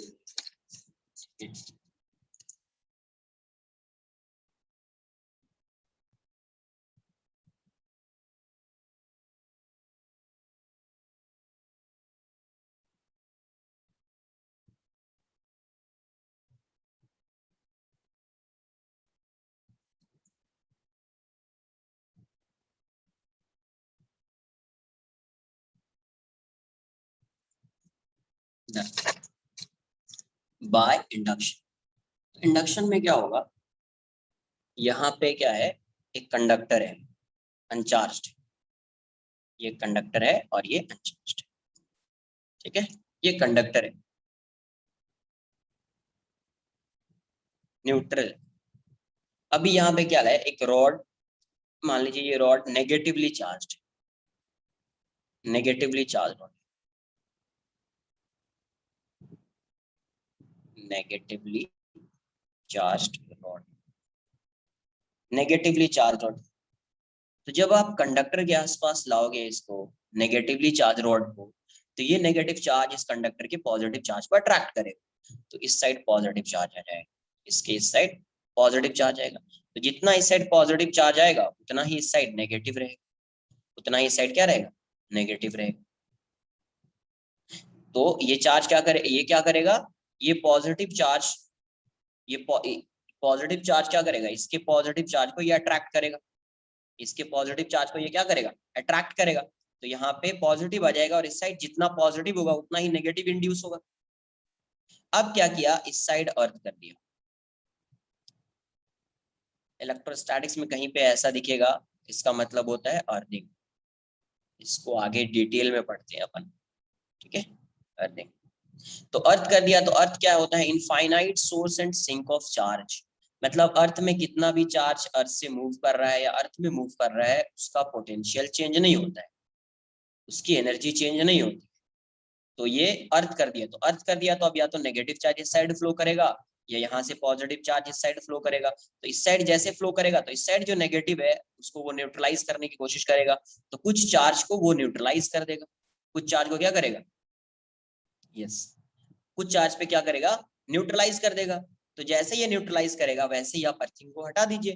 तो अर्थिंग को जैसे हटा देंगे, तो इसने क्या किया, इस साइड कुछ नेगेटिव चार्ज था, उस नेगेटिव चार्ज को न्यूट्रलाइज किया है, तो अभी इस साइड पॉजिटिव चार्ज है ज्यादा, नेगेटिव चार्ज कम हो गया। तो ओवरऑल ये कैसा हो जाएगा, जैसे आप अर्थिंग हटाओगे तो ओवरऑल इस पे पॉजिटिव चार्ज आ जाएगा। क्या चार्ज आ जाएगा, पॉजिटिव चार्ज आ जाएगा। इसी को बोलते हैं इंडक्शन। यहाँ पे चार्ज क्या हुआ, इंड्यूस्ड हुआ है। नेगेटिव चार्ज क्या कर रहा है, पॉजिटिव चार्ज को अट्रैक्ट कर रहा है। तो यहाँ पे पहले नहीं था चार्ज, अट्रैक्ट किया तो पॉजिटिव चार्ज आया, यहाँ अर्थ कर दिया तो नेगेटिव चार्ज का इसमें चला जाएगा या पॉजिटिव चार्ज यहाँ पे आ जाएगा। ये ऐसा है, नेगेटिव नेगेटिव नेगेटिव नेगेटिव, ये ऐसा है, ठीक है, ये ऐसा है, पहले ऐसा था। फिर यहां से क्या हुआ, अब देख रहे हैं, पहले ये ऐसा न्यूट्रल था, कंडक्टर है न्यूट्रल था। तो जैसे आप इसको इसके नजदीक लाओगे, ऐसा कांटेक्ट में नहीं ला रहे, तो यहाँ पे ये क्या करेगा, पॉजिटिव चार्ज को अट्रैक्ट करेगा, करेगा या नहीं करेगा। तो इस साइड पॉजिटिव चार्ज इंड्यूस्ड होगा, इंड्यूस्ड का मतलब इस पे जो चार्ज रहा होगा पॉजिटिव नेगेटिव, वही चार्ज यहाँ पे आ गया, तो इंड्यूस्ड हुआ ये। तो जितना पॉजिटिव उतना ही नेगेटिव आया होगा इस साइड, क्योंकि नेट चार्ज जीरो था तो अभी भी जीरो ही रहेगा। अब इसको तुमने क्या किया, अर्थ कर दिया। क्या किया, अर्थ कर दिया। तो अर्थ जब करोगे तो क्या होगा, अर्थ से चार्ज फ्लो करेगा, तो अर्थ से जो चार्ज फ्लो करेगा, इस साइड नेगेटिव है, तो कौन सा चार्ज फ्लो करेगा, पॉजिटिव चार्ज। कौन सा चार्ज फ्लो करेगा, पॉजिटिव, या इसका नेगेटिव इस साइड है तो ये नेगेटिव वाला अर्थ में फ्लो करेगा। तो कुछ उस इंस्टेंट पे कुछ चार्ज, नेगेटिव चार्ज क्या हो जाएगा इस पे, पहले कितना था, जितना पॉजिटिव है उतना ही नेगेटिव है, अभी कुछ नेगेटिव चार्ज डिक्रीज हो गया, तो ओवरऑल इस पे नेट चार्ज क्या आ रहा है, कुछ नेगेटिव चार्ज डिक्रीज हो गया तो नेट तो पॉजिटिव ही रहेगा ना यार, नेट क्या रहेगा, पॉजिटिव। तो यही इस पे पॉजिटिव चार्ज है। तो या तो आप ऐसे ड्रॉ कर लिख लीजिए या ऐसा ब्रैकेट में लिख लीजिए, कैसा है ये, पहले ऐसा था, फिर यहाँ पे इंड्यूस्ड हुआ, फिर यहाँ पे मैंने डायरेक्ट लिख दिया ये। तो यहाँ पे कोई कांटेक्ट में नहीं आ रहा है, यहाँ पे चार्ज इंड्यूस्ड हो रहा है, चार्ज क्या हो रहा है, इंड्यूस्ड हो रहा है, इसीलिए इसको क्या बोलते हैं, बाय इंडक्शन। बाय इंडक्शन लिखेंगे, it is a process, it is a process by which a body can be charged without any contact. अरे कहाँ पे नेगेटिव इंड्यूस्ड हो रहा है? अरे पॉजिटिव और नेगेटिव दोनों इंड्यूस्ड हो रहा है ना, कहाँ पे तुमको लग रहा है कि नेगेटिव इंड्यूस्ड हो रहा है? पॉजिटिव जितना पॉजिटिव है उतना ही नेगेटिव है, जितना पॉजिटिव होगा उतना ही नेगेटिव होगा, क्योंकि पहले न्यूट्रल था, अभी भी न्यूट्रल होगा। अब इसमें से कुछ नेगेटिव चार्ज इसमें फ्लो कर चुका है, या यहाँ से कुछ पॉजिटिव चार्ज यहाँ पे फ्लो कर चुका है। तो अगर पॉजिटिव चार्ज फ्लो किया तो नंबर ऑफ पॉजिटिव चार्ज, बोलोगे सर पॉजिटिव ही क्यों फ्लो किया? क्योंकि यहाँ पे नेगेटिव है, नेगेटिव है तो ये पॉजिटिव को अट्रैक्ट करेगा, तो पॉजिटिव चार्ज फ्लो करेगा। पॉजिटिव चार्ज फ्लो किया तो नंबर ऑफ पॉजिटिव चार्ज क्या हो जाएगा? इंक्रीज हो जाएगा। यहाँ पे नंबर ऑफ पॉजिटिव चार्ज यहाँ पे क्या हो जाएगा? इंक्रीज हो जाएगा। अरे पहले मान लो 5 पॉजिटिव चार्ज है, 5 नेगेटिव चार्ज है, तो ये नेगेटिव चार्ज पॉजिटिव चार्ज को अट्रैक्ट किया, तो मान लीजिए 2 पॉजिटिव चार्ज यहाँ पे मूव किया, तो पहले था 5 पॉजिटिव 5 नेगेटिव, अभी 7 पॉजिटिव 5 नेगेटिव। आई बात समझ में? तो ओवरऑल नेट चार्ज क्या होगा? इस पे पॉजिटिव ही दिखेगा ना नेट।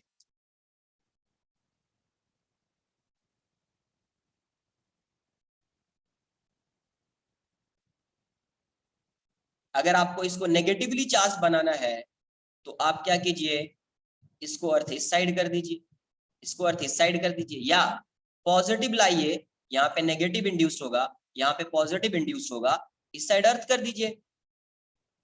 अगर आपको नेगेटिव बनाना है तो पॉजिटिव लाइए, इस साइड नेगेटिव आएगा, इस साइड प्लस आएगा, तो प्लस वाले को अर्थ कर दीजिए, या इसी को नेगेटिव बनाना है इस साइड अर्थ कर दीजिए तो नेगेटिव आ जाएगा। कॉपी करो इसको।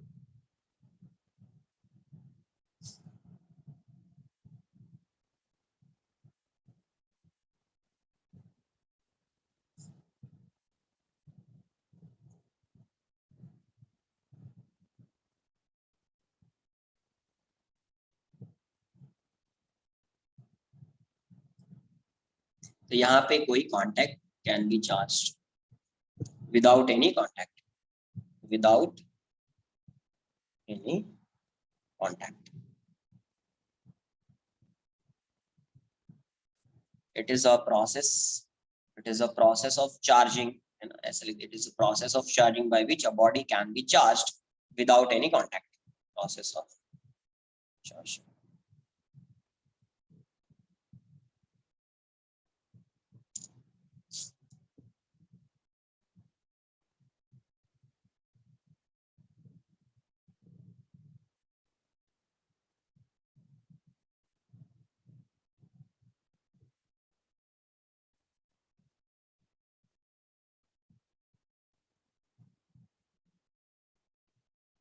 हाँ, एक बॉडी से दूसरे बॉडी में चार्ज जा रहा है तो उसमें कांटेक्ट में होना कंपलसरी। एक बॉडी से चार्ज दूसरे बॉडी में फ्लो कर रहा है तो कांटेक्ट में होना कंपलसरी।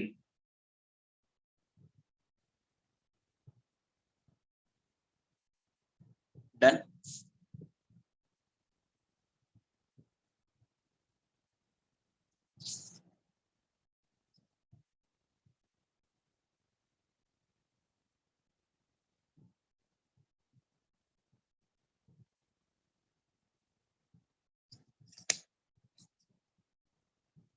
नेक्स्ट लिखेंगे कूलम्ब्स लॉ।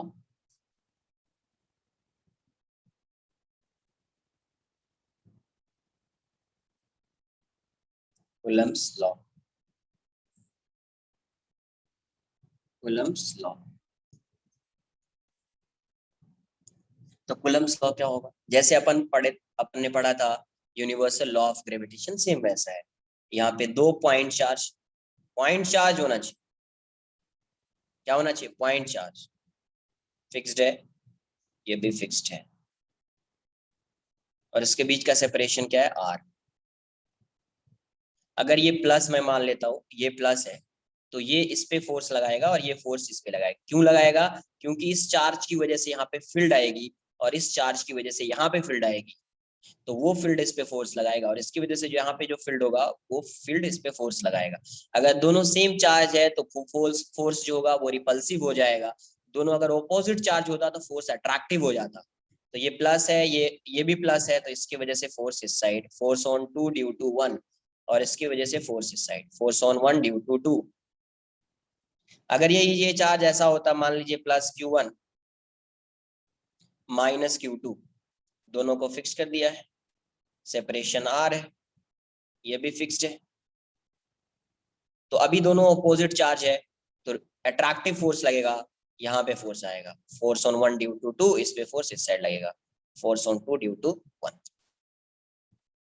ये रिपल्सिव हो गया और ये अट्रैक्टिव हो गया। तो दोनों केस में जो फोर्स की वैल्यू होती है F12 इक्वल्स टू F21। अगर वेक्टर के फॉर्म में लिखेंगे, इसी को मैं F बोल रहा हूँ, लेट्स से F, अगर इसको वेक्टर के फॉर्म में लिखेंगे तो F21 equals to minus F12 equals to F21, ऐसा लिखना पड़ेगा। तो ये जो फोर्स होता है, force according to this law, statement नहीं लिख रहा हूं, अकॉर्डिंग टू दिस लॉ, ये जो फोर्स है F is directly proportional to product of their charges and inversely proportional to square of distance between them, and inversely proportional to square of distance between them. तो यहां से F की value क्या आ जाएगी, hence F is directly proportional to Q1 Q2 by R square. जब proportionality का sign हटाएंगे तो एक कांस्टेंट आएगा K, K Q1 Q2 by R square. K जो होता है वो होता है F इक्वल्स टू 1/4 पाई। अगर यहाँ पे मैं ये जो ये एज्यूम कर रहा हूँ, ये वैक्यूम है, ठीक है, कहाँ पे मैं देख रहे हैं अपन, वैक्यूम। कोई मीडियम होगा तो डिफरेंट हो जाता है, ये क्या है, वैक्यूम है। 1/4 पाई एप्सिलॉन नॉट, ऐसा जो आएगा वो एप्सिलॉन ऐसा 4 pi epsilon naught into Q1 Q2 by R square, Q1 Q2 by R square, ठीक है। ये वैल्यू हो गई, इसी को K बोल देते हैं, K equals to 1/4 pi epsilon. Epsilon naught क्या होता है आगे डिस्कस करेंगे, एक बार इसको कॉपी कर लीजिए और फिर रिलेट करेंगे अपन उससे, फिर अपन रिलेट करेंगे किससे, यूनिवर्सल ऑफ ग्रेविटेशन से।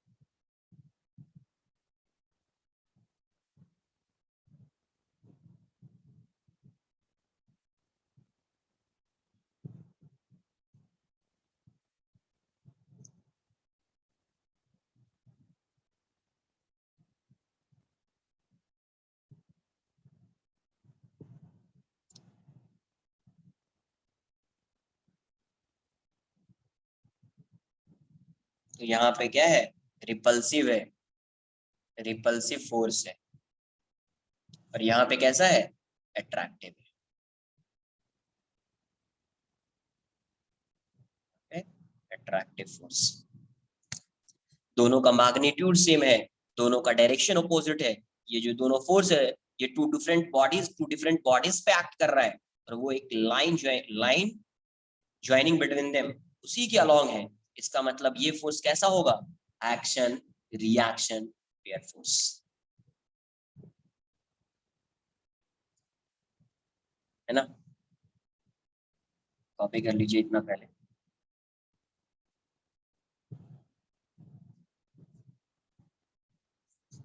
ये जो के है, हाँ, ये वैल्यू सेम। के की जो वैल्यू है, के की जो वैल्यू होती है वैक्यूम में, वेक्टर के फॉर्म में लिखा ना, वेक्टर दोनों अपोजिट डायरेक्शन में है तो माइनस नहीं आएगा। के वैक्यूम में बात कर रहे हैं, के होता है 9 × 10⁹ newton metre square per coulomb square. किसमें होता है, in vacuum, in vacuum 9 × 10⁹ newton metre square per coulomb square. इस के को बोलते हैं अपन Coulomb's constant.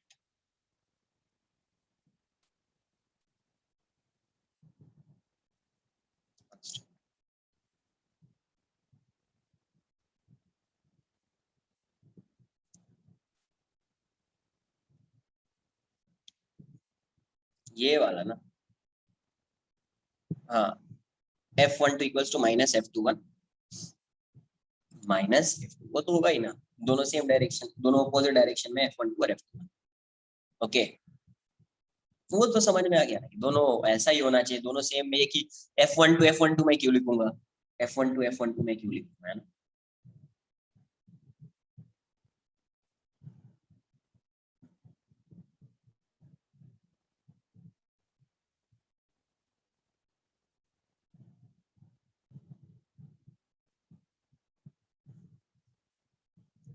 Done.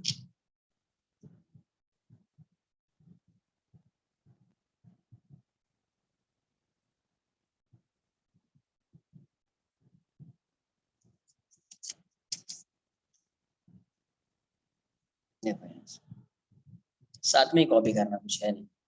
Where स्लॉन not क्या आ जाएगा, इसको बोलते हैं permittivity, permittivity, permittivity of free space. Free space मतलब वैक्यूम। वैक्यूम क्या है, इसकी वैल्यू होती है 8.85 into 10⁻⁻12 coulomb square newton metre square. Put कर दो वहीं पे, आ जाएगा 1/4 pi epsilon naught equals to K आ जाएगा। परमिटिविटी ऑफ फ्री स्पेस, स्लॉन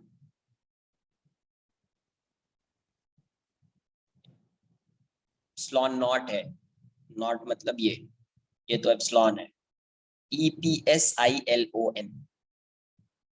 तो ये जो होता है परमिटिविटी क्या होता है, जैसे आप किसी मीडियम में बात करेंगे, इन एनी मीडियम, किसी भी मीडियम में एप्सिलॉन नॉट नहीं, एप्सिलॉन बोलते हैं, परमिटिविटी ऑफ दैट मीडियम आएगा। तो परमिटिविटी क्या होता है उसको समझ, ठीक है।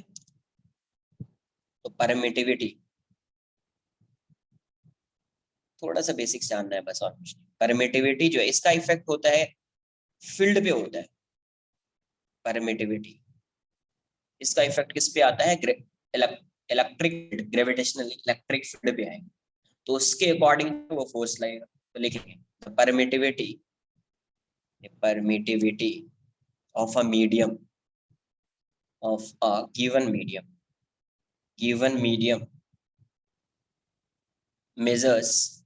measures how strongly a medium is influenced by a medium is influenced by external influenced by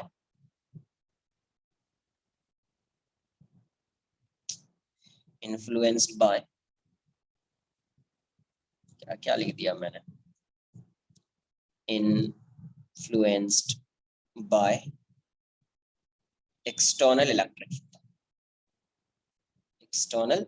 electric field। कोई भी एक्सटर्नल इलेक्ट्रिक फील्ड है, उसका क्या इफेक्ट पड़ रहा है ना। तो वही मेजर क्या करता है, जो परमिटिविटी होता है उस मीडियम का, वो मेजर। तो यहाँ पे किसी भी मीडियम की बात करेंगे आप, इन एनी मीडियम, वैक्यूम नहीं, कोई भी मीडियम है ना। तो उस केस में अगर यहाँ पे चार्ज Q1 है और यहाँ पे चार्ज Q2 है और ये वाला सेपरेशन R है, तो जब आप फोर्स लिखेंगे, दोनों साइड फोर्स की वैल्यू तो सेम होगी, जब आप फोर्स लिखेंगे तो आप इसको लिखेंगे 1/4 pi epsilon into Q1 Q2 by R square. ये लिखना पड़ेगा 1/4 pi epsilon into Q1 Q2 by R square, आपको ऐसा लिखना पड़ेगा। वेयर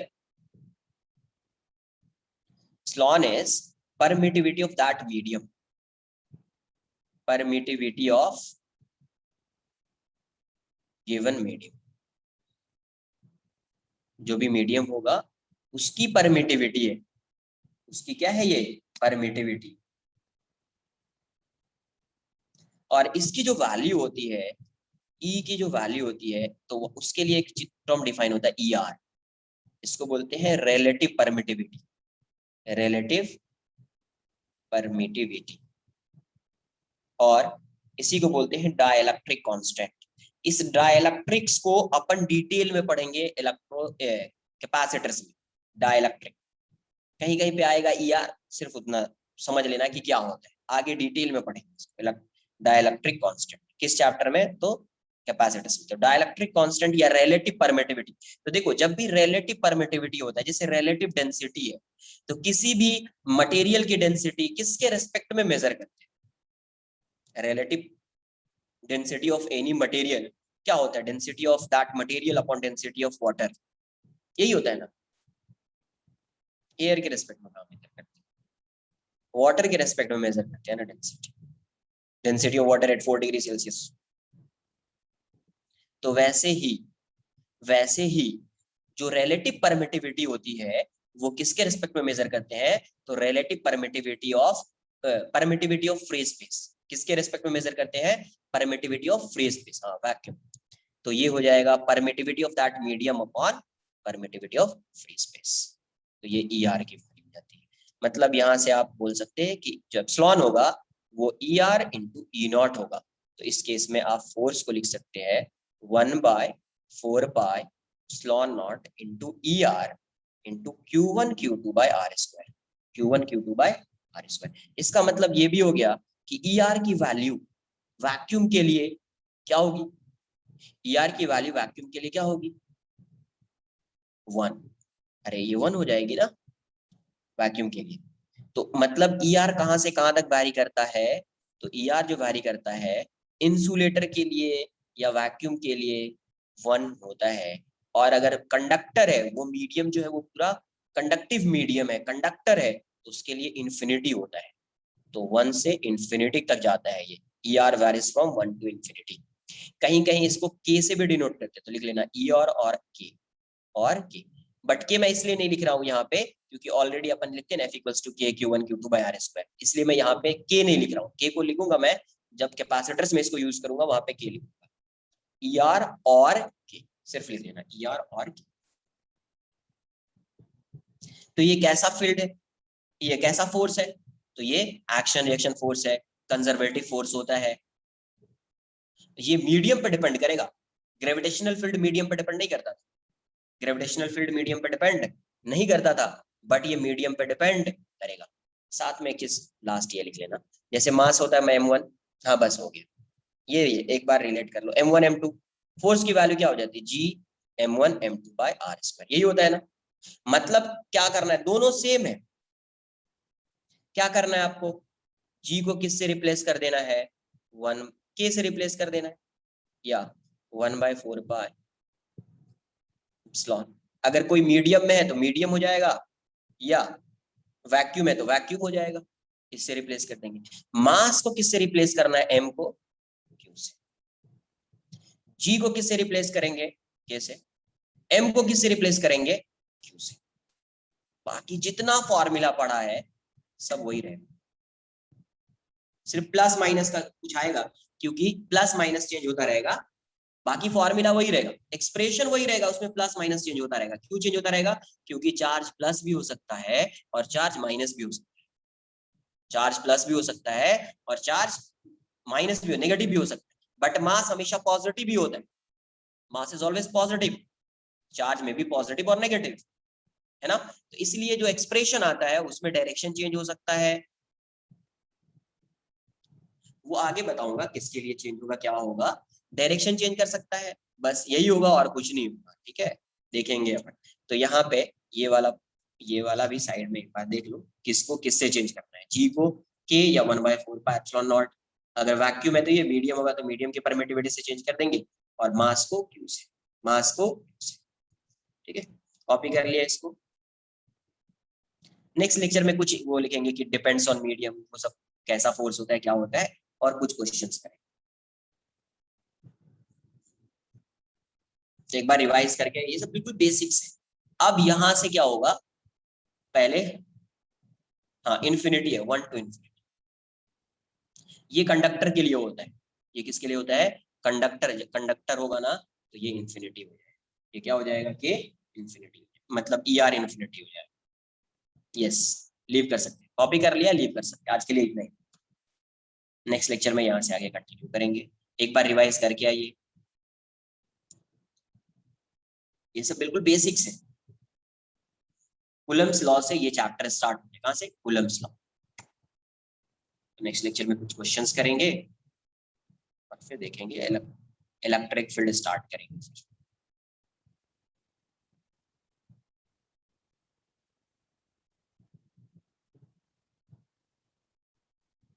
चलो बाय, टेक केयर।